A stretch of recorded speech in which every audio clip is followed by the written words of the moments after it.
Hello friends, कैसे हो आप सभी लोग। आई होप आप लोग अच्छे होंगे। गाइस मैं भी बहुत अच्छी हूँ। फ्रेंड्स आशा करती हूँ कि आप सभी लोग अपनी पढ़ाई को बहुत अच्छे से और लगन से कर रहे होंगे।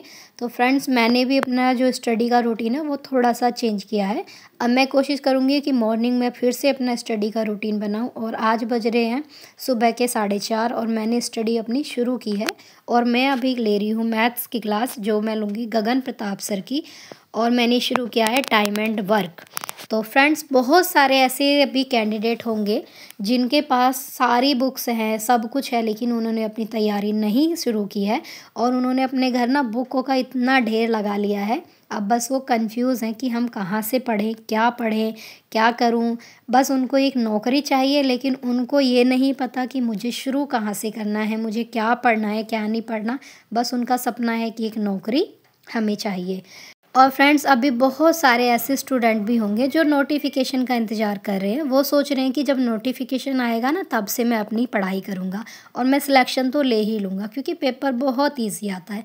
तो आपको बता दूँ फ्रेंड्स, आप एक अकेले ऐसे स्टूडेंट नहीं हो कि आप थोड़ा सा पढ़ाई करोगे और आपका सिलेक्शन हो जाएगा, क्योंकि आपसे ज़्यादा भी बहुत सारे ऐसे स्टूडेंट हैं जिन्होंने कई बार अटैम्प्ट दिया है और वो अपने उस अटैम्प्ट में सफल नहीं हो पाए हैं किसी भी कारण से। चाहे मार्क्स कम आए हों, चाहे डेट ऑफ बर्थ के कारण हो, या कुछ भी रीज़न हो सकता है जिनका सिलेक्शन नहीं हुआ। बहुत सारे ऐसे कैंडिडेट भी हैं जिनका सिलेक्शन भी हो चुका है, लेकिन वो सब्जेक्ट कॉम्बिनेशन के कारण या फिर किसी कारण वो निकल चुके हैं बाहर। तो उनके पास भी मौका है। उनको तो आपसे ज़्यादा एक्सपीरियंस है कि हाँ हमें किस तरह का क्वेश्चन पेपर आता है और हमें किस तरह से अपनी पढ़ाई करनी है। और सबसे बड़ी बात, उन लोगों का सिलेबस तो ऑलमोस्ट पूरा ही है, सिर्फ और सिर्फ उनको रिवीजन करनी है। तो आप इन चीज़ों के चक्कर में ना रहें, सिर्फ और सिर्फ अपनी पढ़ाई पर ध्यान दें और जितना हो सके अपनी पढ़ाई के प्रति अपना समय को समर्पण कीजिए। सबसे पहली प्रायोरिटी आपकी होनी चाहिए कि मेरे को अपना पढ़ाई करनी है, जो मेरा लक्ष्य है उस लक्ष्य को मैं हासिल करूँगा, बाकी सारे काम मेरे बाद में ही होने चाहिए।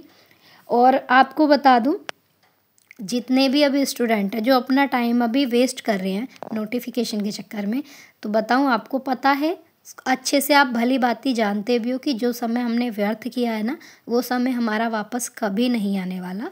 लेकिन हाँ, अभी जो आप लोगों के पास समय बचा है उस समय का सदुपयोग कीजिए ना। उसका दुरुपयोग क्यों कर रहे हो आप लोग। उसमें अपना सही समय में सही दिशा में अपनी पढ़ाई में लगाइए उस समय को, और अपनी पढ़ाई की तरफ ही ज़्यादा फोकस कीजिए।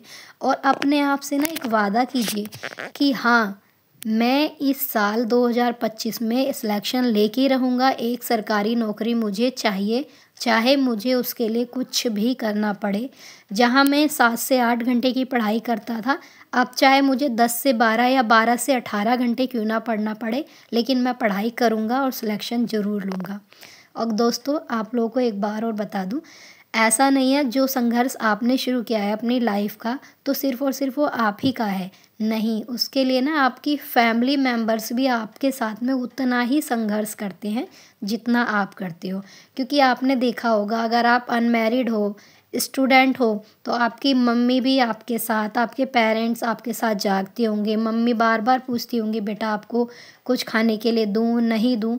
या अगर आप मैरिड हो तो आपके हस्बैंड और वाइफ, उनका भी संघर्ष आप लोगों के साथ चलता है, क्योंकि उनको भी आपको उतना ही समय देना होता है, आपको समझाना होता है, आपका जानना होता है कि आप कर क्या रहे हो, क्या आपकी जो आपने लक्ष्य चुना है वो अच्छा है या नहीं। बहुत अच्छी तरह से आप लोगों को गाइड भी करते हैं।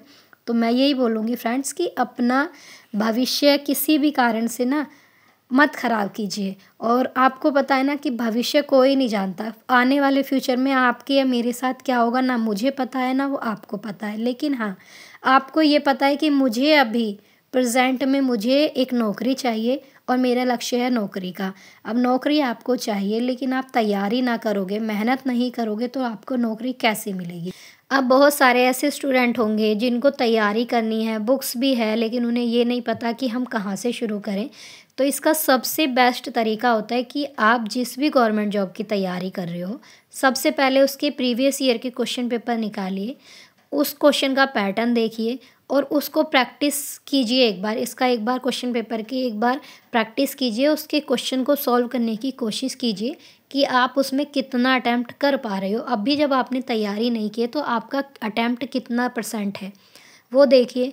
फिर देखिए कि आपका कौन सा टॉपिक जो क्वेश्चन पेपर में दिया है आपको बिल्कुल नहीं आता और आप उसमें बहुत ज़्यादा वीक हो, आप उस टॉपिक को उठाइए, उसको पढ़िए और समझिए कि एग्जामिनर ने किस टॉपिक को लेकर कैसे कैसे क्वेश्चन पूछे और किस तरह के और भी क्वेश्चन उससे पूछे जा सकते हैं। ये सारी चीज़ कीजिए।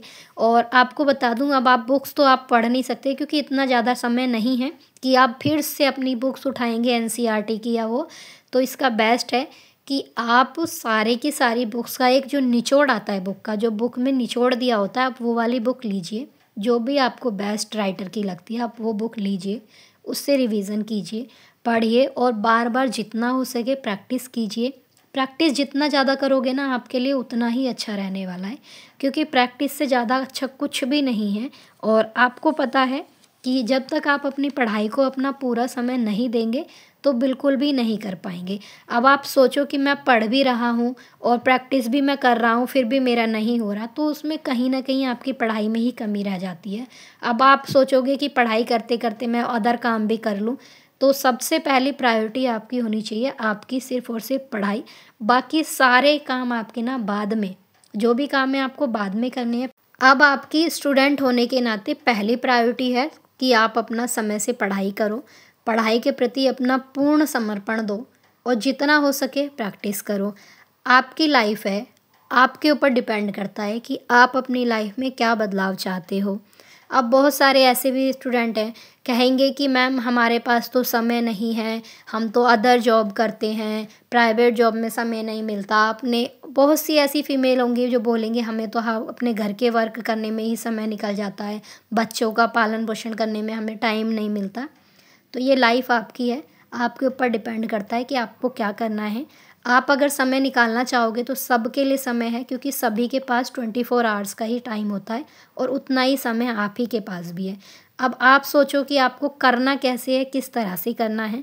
आपकी पढ़ाई है, आप अपनी पढ़ाई को 100% दोगे तो आपका रिज़ल्ट भी 100% होगा। आप सोचते हो कि मैं 50% पढ़ाई दूँ बाकी 50% मैं अदर वर्क करूँ, तो आपका रिज़ल्ट भी 50% की तरह ही होगा। जितना ज़्यादा आप अपनी पढ़ाई को समय दोगे, उसको प्रायोरिटी दोगे, तो उतना ही आपका रिज़ल्ट भी बेटर होता चला जाएगा। और सबसे पहला, जो भी आप पढ़ना शुरू करो उसके लिए अपना डेली का एक टारगेट बनाओ। मॉर्निंग में सुबह उठो, जिस भी आप समय से पढ़ रहे हो, चाहे आप मॉर्निंग में पढ़ो, चाहे आप इवनिंग में पढ़ो या नाइट में पढ़ो, जो आपको सूटेबल है आप उस टाइम के अकॉर्डिंग पढ़िए। लेकिन पढ़ने से पहले अपना एक टाइम टेबल वो बना लीजिए। उसके बाद अपना एक टारगेट कि आज पूरे दिन आपको क्या पढ़ना है। अब जैसे देखो, मैंने आज टारगेट रखा है कि मेरे को टाइम एंड वर्क ना मुझे कंप्लीट करना है।